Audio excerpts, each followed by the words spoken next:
2020년 8월 31일 연중 제22주간 월요일 제1독서 사도 바오로의 고린토일서 2장 1절에서 5절의 말씀입니다. 형제 여러분, 나는 여러분에게 갔을 때에 뛰어난 말이나 지혜로 하느님의 신비를 선포하려고 가지 않았습니다. 나는 여러분 가운데 있으면서 예수 그리스도 곧 십자가에 못 박히신 분 외에는 아무것도 생각하지 않기로 결심하였습니다. 사실 여러분에게 갔을 때에 나는 약했으며 두렵고 또 무척 떨렸습니다. 나의 말과 나의 복음 선포는 지혜롭고 설득력 있는 언변으로 이루어진 것이 아니라 성령의 힘을 드러내는 것으로 이루어졌습니다. 여러분의 믿음이 인간의 지혜가 아니라 하느님의 힘에 바탕을 두게 하려는 것이었습니다. 주님의 말씀입니다. 하느님 감사합니다. 복음 루카복음 4장 16절에서 30절의 말씀입니다. 그때 예수님께서는 당신이 잘하신 나자렛으로 가시어 안식일에 늘 하시던 대로 회당에 들어가셨다. 그리고 성경을 봉독하려고 일어서시자 이사야 예언자의 두루마리가 그분께 건네졌다. 그분께서는 두루마리를 펴시고 이러한 말씀이 기록된 부분을 찾으셨다. 주님께서 나에게 기름을 부어주시니 주님의 영이 내 위에 내리셨다. 주님께서 나를 보내시어 가난한 이들에게 기쁜 소식을 전하고 잡혀간 이들에게 해방을 선포하며 눈먼 이들을 다시 보게 하고 억압받는 이들을 해방시켜 내보내며 주님의 은혜로운 해를 선포하게 하셨다. 예수님께서 두루마리를 말아 시중 드는 이에게 돌려주시고 자리에 앉으시니 회당에 있던 모든 사람의 눈이 예수님을 주시하였다. 예수님께서 그들에게 말씀하기 시작하셨다. 오늘 이 성경 말씀이 너희가 듣는 가운데에서 이루어졌다.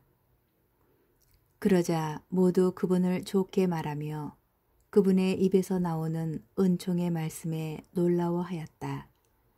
그러면서 저 사람은 요셉의 아들이 아닌가 하고 말하였다. 예수님께서는 그들에게 이르셨다. 너희는 틀림없이 의사야 내 병이나 고쳐라 하는 속담을 들며 내가 카파르나움에서 하였다고 우리가 들은 그 일들을 여기 내 고향에서도 해보아라 할 것이다. 그리고 계속 이르셨다. 내가 진실로 너희에게 말한다. 어떠한 예언자도 자기 고향에서는 환영을 받지 못한다. 내가 참으로 너희에게 말한다.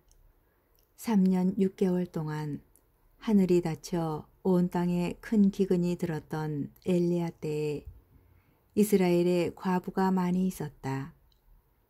그러나 엘리야는 그들 가운데 아무에게도 파견되지 않고 시돈 지방 사렙타의 과부에게만 파견되었다.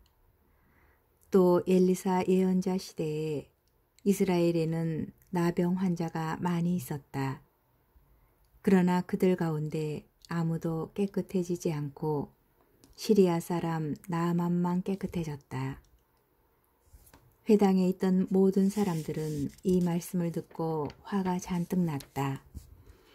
그래서 그들은 들고 일어나 예수님을 고을 밖으로 내몰았다. 그 고을은 산 위에 지어져 있었는데 그들은 예수님을 그 벼랑까지 끌고 가 거기에서 떨어뜨리려고 하였다. 그러나 예수님께서는 그들 한가운데를 가로질러 떠나가셨다. 주님의 말씀입니다. 그리스도님 찬미합니다. 예수님께서는 안식일에 고향 나자렛에 가시어 회당 전례에 참여하십니다. 예수님께서는 독서자가 되시어 이사야 예언서를 봉독하십니다. 주님께서 나에게 기름을 부어주시니 주님의 영이 내 위에 내리셨다. 주님께서 나를 보내시어 가난한 이들에게 기쁜 소식을 전하고 잡혀간 이들에게 해방을 선포하며 눈먼 이들을 다시 보게 하고 억압받는 이들을 해방시켜 내보내며 주님의 은혜로운 해를 선포하게 하셨다. 이어서 설교를 하십니다. 오늘 이 성경 말씀이 너희가 듣는 가운데에서 이루어졌다. 문제는 예수님의 입에서 나오는 은총의 말씀에 놀라워하면서도 그분이 누구의 아들이신지 알고 있기 때문에 이를 받아들이지 못하는 고향 사람들의 태도입니다. 특히 오직 메시아에게만 주어진 눈먼 이들이 다시 보게 되는 이 일이 예수님에게서 이루어진다는 말에 화가 잔뜩 나 예수님을 고을 밖으로 내몰고 맙니다. 주님의 영이 내린 예수님을 제대로 받아들이려면 그분을 바라보는 우리에게도 성령의 힘이 내려야 합니다. 우리의 믿음은 인간의 지혜가 아니라 하느님의 힘에 바탕을 두고 있기 때문입니다. 뛰어난 말이나 지혜로 하느님의 신비를 선포하기에 앞서 그 말씀의 신비를 깨우칠 수 있는 성령의 힘을 청합시다. 하느님 찬미합니다.